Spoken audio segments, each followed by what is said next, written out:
Wibi Cahya Putra. Nama saya Riwi Rasa Putra, NIM 42118111016. Saya Wahid Utomo, NIM 42119310009. Di sini saya akan menjelaskan tentang program Arduino yang akan digunakan. Oke, kita masuk ke dalam program Arduino-nya. Yang mana pada program awal di sini merupakan include dari programnya, yang mana include digunakan untuk mendeskripsikan variabel-variabel yang akan digunakan dalam program utama dan juga untuk menambahkan file-file program yang dibutuhkan untuk menjalankan program utama. Oke, lanjut pada program web.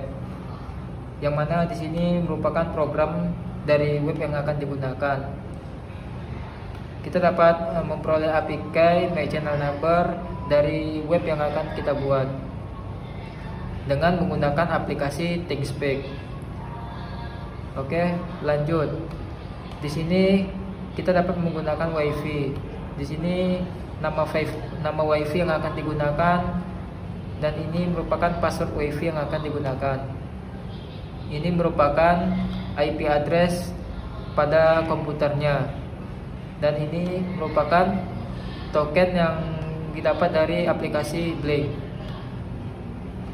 Oke, di sini lanjut pada void setup, yang mana void setup digunakan untuk menginisialisasi variabel dengan menggunakan library.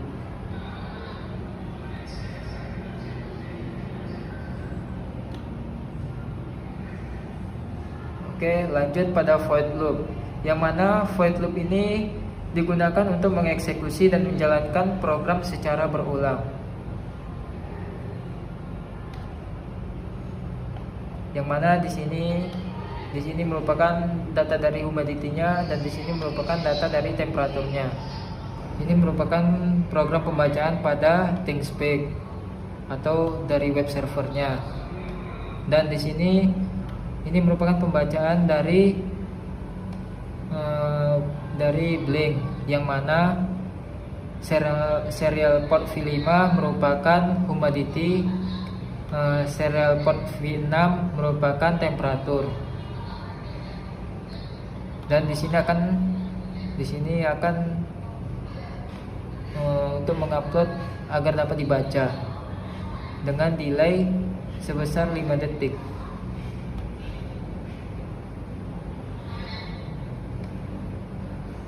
Ini merupakan connecting pada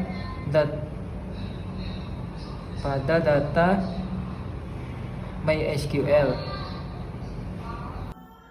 Di sini saya akan menjelaskan tentang sistem manajemen bisnis data. Sistem manajemen bisnis data merupakan sebuah perangkat lunak yang digunakan untuk membuat, memanipulasi, menyimpan, dan mengolah data.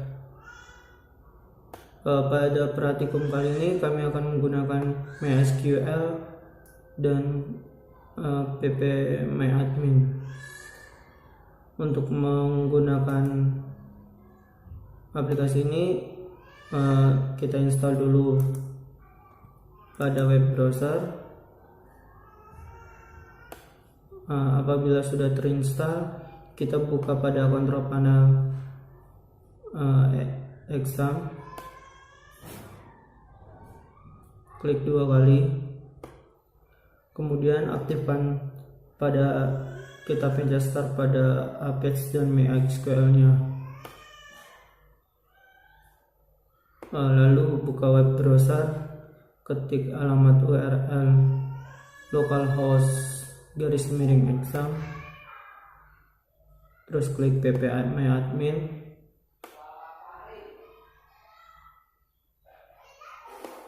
Pada praktikum kali ini kami akan menggunakan sensor DHT11 untuk sensornya, dan memonitoring suhu dan kelembapan. Untuk membuatnya, kita dapat klik new, kemudian isi database name dengan temp humid,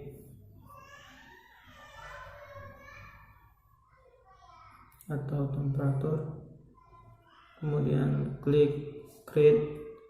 Di sini terdiri dari 4 kolom, yaitu ID, temperatur, humidity, sama date-nya. Untuk ID tipenya itu integer.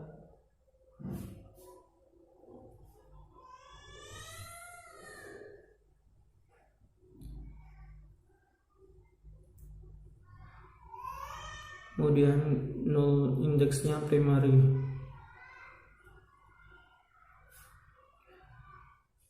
Kemudian ada temperatur. Tipe datanya float, terus defaultnya null. Kemudian ada humidity juga, tipe datanya float juga, kemudian defaultnya null. Kemudian ada date,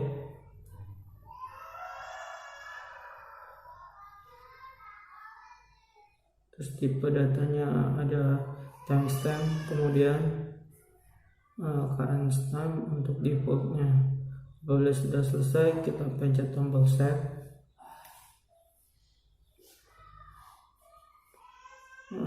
Ini tabel yang kita buat tadi. Kemudian kita pergi ke web browser.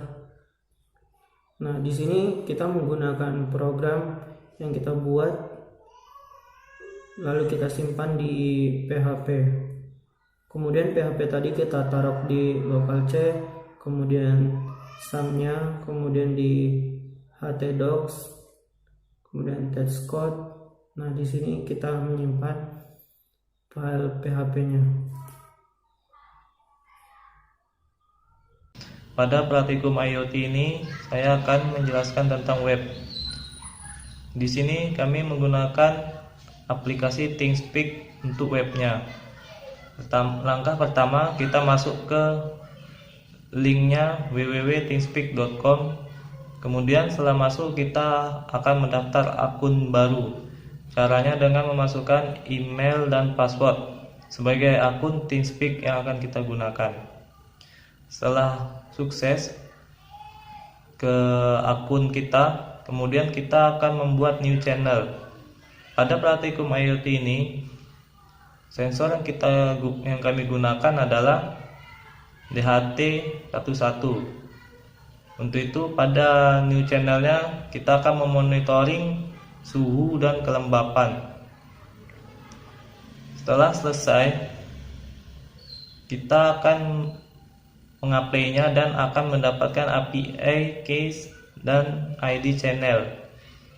API case dan ID channel ini adalah yang paling penting, karena pada script program Arduino Uno kita akan memasukkan API case dan ID channel yang kita dapat pada aplikasi ThingSpeak yang kita buat tadi.